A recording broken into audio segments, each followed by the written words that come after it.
seguir andando. Pero qué gusto, ¿con quién estoy yo en este momento, queridos amigos? Con Héctor Ansaldi. Usted lo conoce, usted ha pasado momentos maravillosos con él. ¿Realmente lo conoce? ¿O tiene por ahí incorporada otra imagen? Él nos llenó de felicidad, de alegría, de color, fundamentalmente de color, con su talento. Él es también piripincho en algún momento. En gran parte de los días a veces es piripincho. Y este personaje tan querido, que está tan grabado, ¿no? Que fue tan original, que fue tan contundente, que se instaló y quedó en el imaginario colectivo de la provincia, de la ciudad. Héctor, ¿cómo estás? Bien, bien, gracias por invitarme. Un poco agotado después de las vacaciones de invierno. ¿Ah, sí? ¿Por qué? Y porque, bueno, justamente con Piripincho todos los días, función todos los días, así que es bastante agotador. La gente piensa que el teatro para niños es más fácil, o lo consideran incluso género menor. Ajá. Y yo creo que, o poco serio, digamos. Yo creo que es lo más serio, el género mayor y lo más difícil, porque hay que tener una energía, una capacidad de sorpresa para ellos. Sí, sí. Ellos no se guardan nada.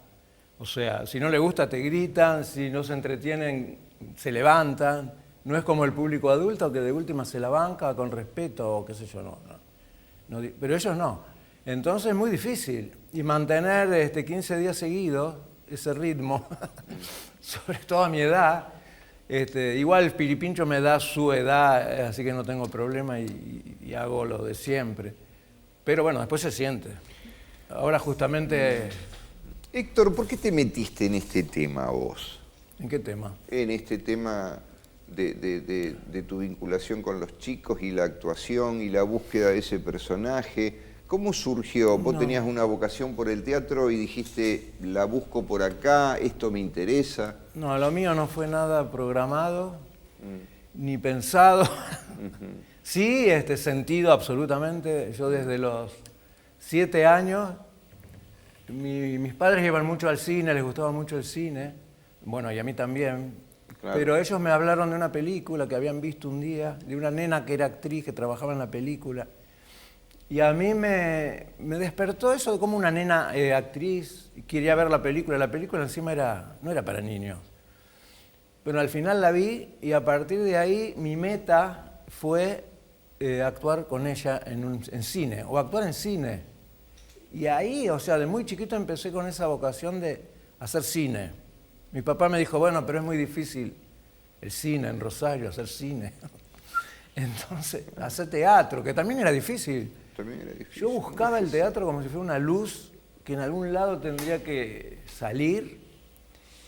Incluso me acuerdo que tendría 8 años y mi mamá dijo, mira, en la calle Mitre me enteré que dan teatro. Yo iba a la calle Mitre a aprender inglés y no me falté, me hice la chupina a inglés y me recorrí la calle Mitre de Pellegrini al fondo, o sea, me fui por una vereda y volví por otra buscando, a mí me quedó muy grabada buscando el teatro. Yo no sé qué buscaba. Me hace acordar mucho a Germán Gess, el Lobo Estepario, que hablaba algo de eso. Solo para locos. Sí, teatro, no me acuerdo cómo decir. Claro, Germán Gess ahí tiene una luminaria, un lugar que él se acerca, solo para locos. Eso lo leí muchísimo después yo, pero Ajá. En ese momento yo lo recuerdo que yo buscaba que salga algo de algún lado que me indique que eso era un teatro. No lo encontré. No lo encontré. Pero yo seguía, hacía películas con cámara de foto, esas que se revelaban en blanco y negro. Sí. Y ponía, entonces hacía secuencias con la foto y me imaginaba que yo era... Hermoso, hacía buenísimo. Cine. Buenísimo. Ya si hubiera existido lo que hay ahora, ¿no? Los nenes con los teléfonos, WhatsApp, con los programitas que hay de edición. Escúchame, tu primer arranque, tu primera actuación, ¿en qué año fueron? Y bueno, empecé a actuar a los 14. ¿Qué año más o menos? Y en el 65. 65, claro, te pregunto, ¿Vos recordás ese personaje que estuvo en Canal 5 de Rosario, Pepona? ¿Vos lo recordás? Yo actué ahí. Ah, por eso, porque No, no pero sé actué... en Canal 5 sí actué, pero cuando empezó en Canal 3... ¿Qué era no. Pepona ese programa? ¿Te acordás? Sí, cómo no. Me marcó mucho a mí. ¿Eso te marcó? Pepona ¿Qué era una Popina, chica? Pepona Popina era una muñeca gigante. Una muñeca gigante. Que era un grupo de amigos, Ajá. amigos de la nena que tenía la muñeca, y eran tipo el Chavo, pero mucho más fantástico, porque lo dirigía Carlos Serrano, que era un Fellini argentino. Sí. No sé si lo acordás. ¿Qué año fue eso? Bueno, Pepona Popina en Canal 3 empezó, que era en blanco y negro. Sí. Creo que yo ahí no actuaba, yo era chico, era en los 60. Yo... Después se repitió en Canal 9 en Buenos Aires, en los 80, a color, y ahí sí yo estuve, y ahí nace Piripincho. En realidad nace Pelo Pincho, un personaje que me dijo, hacé cualquier cosa, porque así cobrás la quincena. Yo tenía otro personaje que no iba a aparecer. Entonces me dijo, ponete lo que encuentres, hacé lo que sea, y yo salí con lo que tenía, que eran unos dientes grandes de una obra para adulto que había hecho. La peluca, bueno, los elementos que después fueron transformándose. Ahí empezó, pero muy de casual. Después le gustó, el personaje gustó, y entonces le empezó a escribir. Y después, bueno, después lo terminé haciendo... Eso fue en Canal 9 en el 80, en el 81 o 82 se hizo en Canal 11, pero se grababa en Rosario y no se emitía en Rosario. Como a los 3 años sí, se emitió después en Rosario. Claro, vos impactás mucho en la década del 80. En el 80. Ese es tu boom, digamos. Sí. Con Piripincho sí. Con Piripincho. Yo empecé antes, sí. Empecé mucho antes. A los 14, como te digo, empecé en la Dante Alighieri. ¿Estudiaste ahí? Sí, en la secundaria. Y ahí fue cuando me encontré con el teatro, porque yo estudiaba igual. Yo me entrenaba, nadaba en esa época, chiquito, 12, 10, qué sé yo, y yo me estudiaba los textos de Hamlet, me acuerdo, ¿Sí? Porque venían en una revista infantil distintos temas, y bueno, venía teatro también. Entonces yo, lo único contacto que tenía era estudiarme textos y pretender hacerlo con intuición nomás, porque no estudiaba nada. Y bueno, cuando empecé tampoco, la profesora me encargó de que dirigía, actuaba, así hice la escenografía. Empecé haciendo todo como hago ahora. Era una obra de Casona y esa fue mi primera obra. Y después seguí en ese grupo, en la Dante. ¿Estudiaste teatro? ¿Estudiaste? Empecé, después yo viajé a Estados Unidos en un intercambio y allá fue mi primer contacto, digamos, 15 años tenía, 16. Mi primer contacto con estudiar teatro, encima sin saberlo en ese momento, porque tampoco eran muy conocidos. Los actores del Living Theater de New York daban clases donde yo estaba, que eran un pueblo, pero ellos iban una vez por semana, eran los que nos guiaban en todo lo que es el teatro happening, en esa época el happening. Sí, sí. Y bueno, a mí me marcó eso, porque yo hasta el día de hoy, para mí el teatro es un happening. Es algo que sucede en ese momento, irrepetible, porque vos no sabés qué puede pasar al otro día. Con vos, con los demás, con el público, o sea, cada función es un happening para mí. Y entonces yo trato de que el teatro tenga eso, que es lo vivo. Porque, bueno, tener televisión, tener cine, pero todo eso, streaming, todo eso fue horrible para mí, porque le faltaba la esencia viva, la energía y el happening, justamente. Happening quiere decir sucediendo, algo que sucede. Perfecto. ¿Cómo nace, cómo arranca Caras y Caretas? Y Caras y Caretas, después yo empecé en el teatro universitario, más o menos en los 70 era, y ahí dirigí a Mirko Buchin, hicimos varias obras, y una de ellas era un sainete, y a él se le ocurrió en un verano, dijo, ¿por qué no conseguimos una casa que la podemos acondicionar como un conventillo para hacer el sainete ahí como si fuera real, con la gente con mesitas, hacer un... Y ahí empezó mi cruz, porque yo estaba estudiando arquitectura y me encargó a mí que busque la casa, imposible, gratis, grande, que la preste en el centro, era mucho. Sí, Y al final encontramos esta que era... ¿Calle Corrientes? Sí. Era de un socio de mi papá que la tenía abandonada, que la tenía ahí. Y dijo, si querés usarla porque eso va a ser para demoler, hacé lo que quiera. Y ahí hice lo que quise, tiramos paredes para que quede el patio más grande, y ahí empieza, en el 73. Hace 50 años, este año, por eso vamos a festejar en algún momento cuando me quede libre, estamos organizando un evento importante, porque son 50 años pero en el mismo lugar, sí, no es que nos fuimos trasladando. No, te digo más, cuando uno pasa por ahí, vos sabés que tiene cierto misterio. Digo, un ciudadano pasa, yo mismo he pasado por ahí, 11 de la mañana, 11:30, está cerrado, ¿no? Y uno dice, che, pero qué cosa tan... Existe. Es misterioso, hay como un halo misterioso alrededor de... Sí, de hay Caras mucho y misterio. Yo cuando me lo quisieron comprar en una época. ¿Ah, sí? Sí, en la época que querían construir y construir y construir. Y justo era una época que estaba todo, que yo no sabía cómo sostenerlo más, porque estaba la tormenta esa que rompió todos los techos, llovía, no lo podíamos abrir, al teatro no nos permitían por lo de Cromañón, había muchas leyes, cosas. Sí. Sí, bueno, no sé, estaba en una etapa y estuve a punto de venderlo, porque el tipo me decía, ¿pero para qué querés esto? Está hecho mierda. Dice, vos, con lo que ganás acá que te da, te vas a vivir a Jamaica y te quedás tranquilo. Y a mí que medio como que en un momento me convenció. Pero después yo me acuerdo porque era el momento ese que tenía que firmar, digamos, eso. Y hubo algo que me lo impidió totalmente, que debe ser el misterio que vos decís. Pues yo dije, ¿qué me importa a mí Jamaica? Si yo en Jamaica voy a querer hacer lo mismo que acá, voy a construir otro teatro en Jamaica. Sí. Y no pude, no pude porque además era... ¿Qué, pero no firmaste en la escribanía? ¿Estabas ahí? Un poco antes de ir fue. Un poco dije, antes de ir, no lo voy a vender.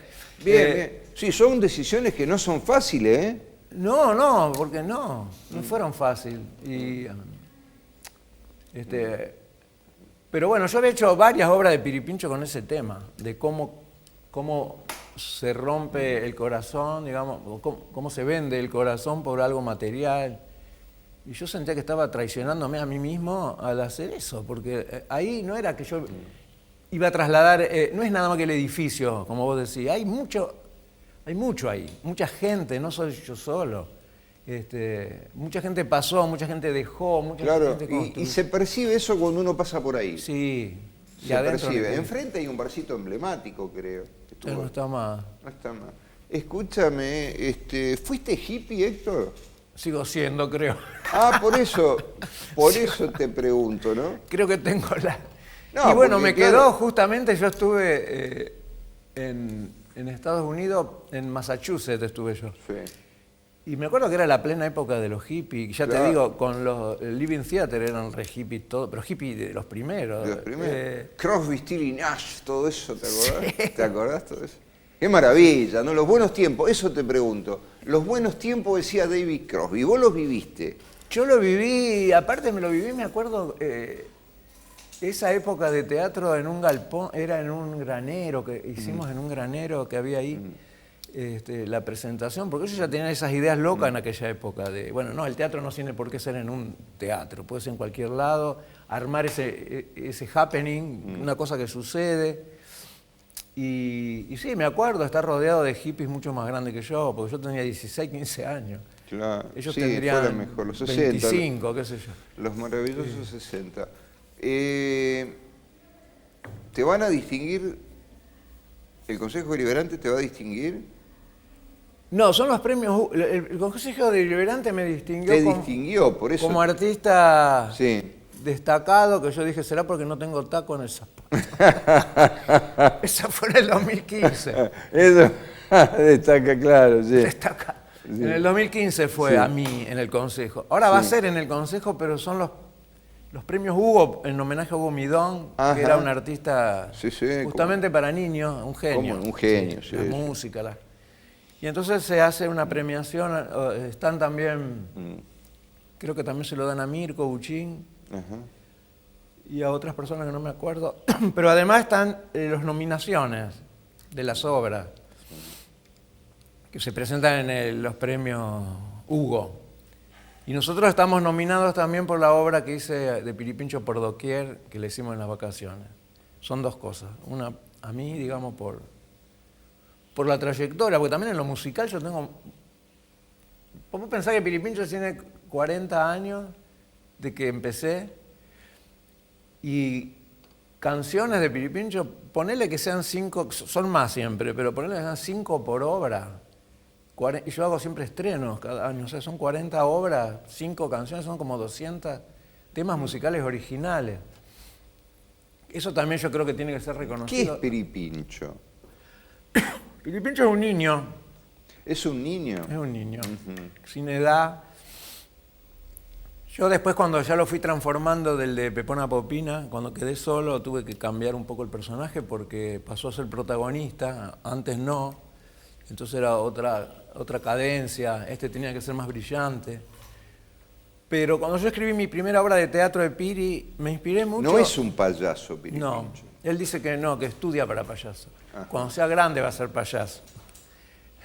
No, es una caricatura viviente. Así era Pepona Popina también. Son personajes caricaturescos, ¿no? Entonces, yo le di esas características. Después los nenes me decían, oh, voy un payaso. Y la salida que tenía Piripincho era esa. No, no soy payaso, yo estudio para payaso. Cuando sea grande voy a ser payaso, ahora estoy pichón. Me salió eso una vez y lo dejé. Sí. Incluso tiene la escuela para payasos donde él va. Sí. ¿No fuiste al circo nunca? ¿Al circo? A trabajar en el circo. Sí. Trabajé cuando estábamos haciendo Pepona Popina, terminó en diciembre y a mí me contrataron, querían contratar al personaje Piripincho, Claro. pero no pude porque estaba con el otro programa no me dejó. Me dijo, bueno, hacete otro personaje porque se llamaba Verano Mágico y se filmaba en distintos circos. Era diario, en vivo. No, en vivo no era. No era en vivo. O sí, no me acuerdo. Pero se grababa en los circos. La única experiencia que tengo es ahí, de haber actuado en un circo. Después no. Bien. No.